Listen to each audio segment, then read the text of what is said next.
అందరికీ నమస్కారం అండి. మనకు కృష్ణాష్టమి అయితే వచ్చేస్తుంది కదా! మనకు కృష్ణాష్టమి అనగానే ఆ కన్నయ్య పాదాలే మనకు గుర్తుకొస్తాయి. ఒకసారి ఇలా పళ్ళతో ఇలా కన్నయ్య పాదాలైతే మనం వేద్దాం. చూడండి, మనం ఆరెంజెస్‌ని అయితే ఇలా ఒకసారి పీల్ చేసి పెట్టుకోవాలి. అలాగే దానిమ్మ గింజలను కూడా ఇలా పీల్ చేసి ఇలా పక్కన పెట్టుకోవాలి.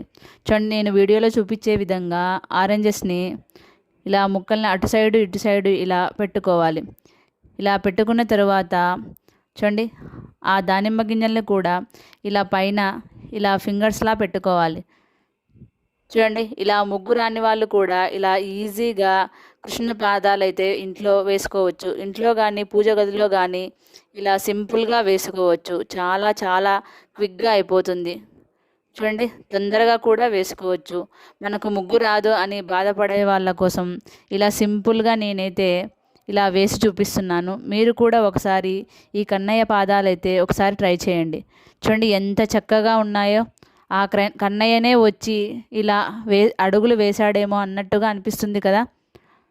చూడండి, నాకైతే చాలా చాలా బాగా నచ్చిందండి. మీరు కూడా ఇలా మీకు నచ్చినట్లయితే ఒకసారి మీరు కూడా ఇంట్లో ట్రై చేసి చూడండి.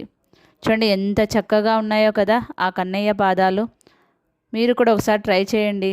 Thanks for watching.